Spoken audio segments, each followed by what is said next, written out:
Hey, this is Michael from Munchkin Scout, and I'm here to talk about my deck tech for the Elf Thief. The Elf Thief in and of herself has a really cool ability where you can zap, draw 2 cards, and then move 1 card from your hand to the bottom of your deck, which just helps you find your pieces. And so this feels very much like a combo, and there is a really cool combination of using the bleeding mechanic in this deck, and also using the sketchy mechanic, and we'll talk about what those exactly are in a little bit. So let's go ahead and go through some of the cards. So let's go through the main point of the deck, which is bleeding. So we'll start with these 2 guys, the Combo Rat Wombo Bat. So this has, first off, Survivor. If this survives a fight, you stick this to Defender's hero, and the hero has bleeding 1. So that means during their Reckoning step, which is the step before they draw a card, they take 1 damage. So this sticks to them. And then the Wombo Bat gains 2 power if a defender is bleeding. So instead of being a 1 for 1/1, it is a 1/1 for a 3 power 1 toughness. So that's a whole lot better, and that's going to do a lot more damage. So other ways for our defender to bleed, other than just with the Combo Rat, is with Squidzilla and Skewer. Squidzilla is similar to Combo Rat, that if it survives, it attaches to the hero. But first, it actually does 3 damage instead of 0 damage like the Combo Rat. So it'll do the 3 damage first, and then it'll do the bleeding 1 every turn. Skewer is just a curse that automatically first does 1 damage to target opponent, and then you stick it to the hero card, and then it does 1 damage each reckoning step for the bleeding step. Another card similar to Wombo Bat is the Vampire Cat, and the Vampire Cat says that if you are sketchy, each bleeding hero takes 1 damage. So an additional damage. So we're looking at another 1 for 3 damage and 1 health, similar to the Wombo Bat. So that is the next mechanic that we're going to look at, is the sketchy mechanic. Sketchy mechanic just basically says this ability activates only if you've been caught cheating this turn. You're caught cheating during your combat phase. And so if you're caught cheating this turn, each hero takes 1 damage. So during combat at some point you need to be cheating. Cheating can either be you put out something that is not a monster, or you underpay for the monster. Overpaying is not cheating. So since we're cheating for the bleeding damage, let's also talk about some other cheating matters cards. So we have 2 of them here. We have Legbreaker Joey, which is a sketchy monster that while this is in your stash, and has to be face up, you may squish this to deal 3 damage to target hero or monster. So if it's near endgame, you can automatically just squish it from the stash to your discard pile to do 3 damage to the hero, to your defender, or you can do 3 damage to a monster that you just want to get rid of and want to squish. Another cheat matters card is the Dagger of Treachery, which when you're caught cheating, collect 1. So you get to take a token for each time you're caught cheating. It gains 1 power for each token on it. When it deals damage to a monster, return all tokens to the stockpile. Now, what's nice about this is that weapons do damage first. So the 1 toughness looks weak, but it actually more likely will not be a factor, because this will probably get really big with all the cheating you'll be doing in this deck, and you'll just be able to stack that. So we do have 3 of the Dagger of Treachery and 2 of Legbreaker Joe.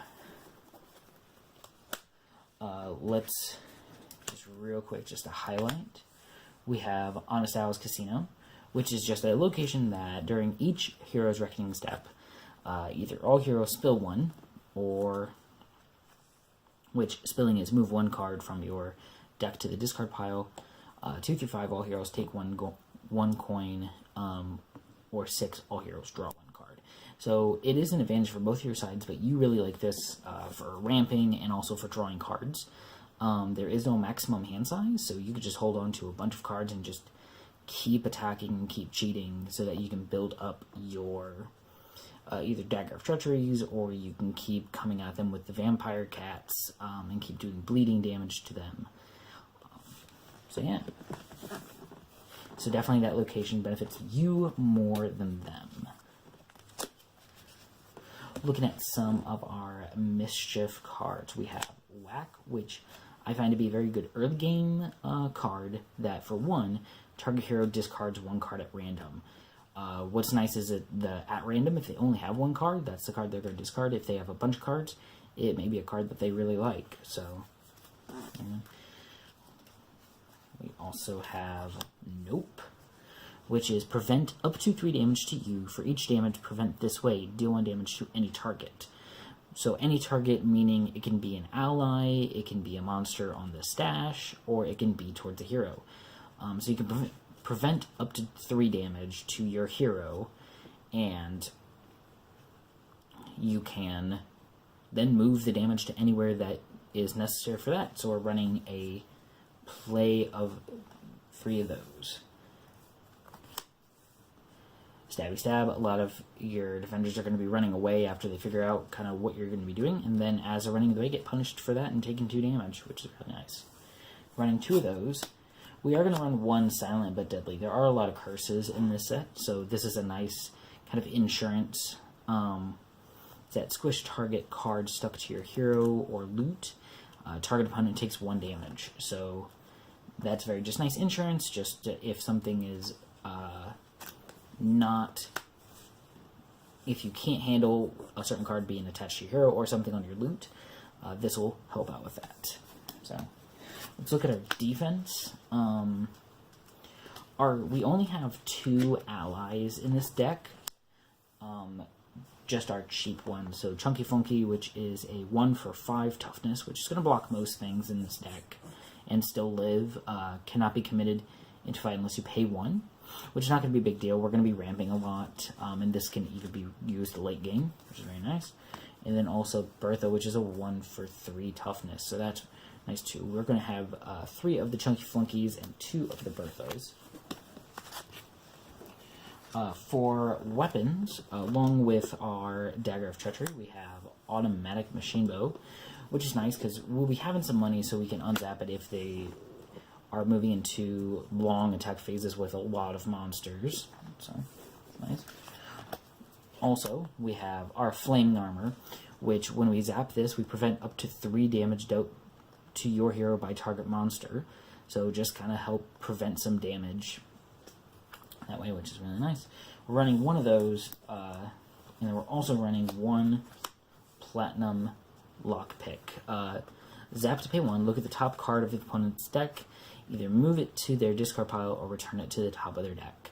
So this is really nice, just control element, to make sure that what they're having is things that you can handle. If you see something in there that you don't want there, then you are more than welcome to put it into the discard pile. So that is the deck for the Elf Thief. This is going to be more of an aggro thing. If they are coming in with really big creatures, or they have ways to... If they have ways to do a lot of cursing to you, even if you're facing a Bard deck that has a lot of that's using the mechanic for making you take damage every time you draw a card, that's going to be a disadvantage to you, but I think that you can outpace a Bard deck very easily with all the bleeding damage that's going to accumulate over time. So, thanks for watching. I'll be coming up with more tech deck videos or even updates on this tech deck as I test this deck out with some other people. Thank you, and I will see you next time.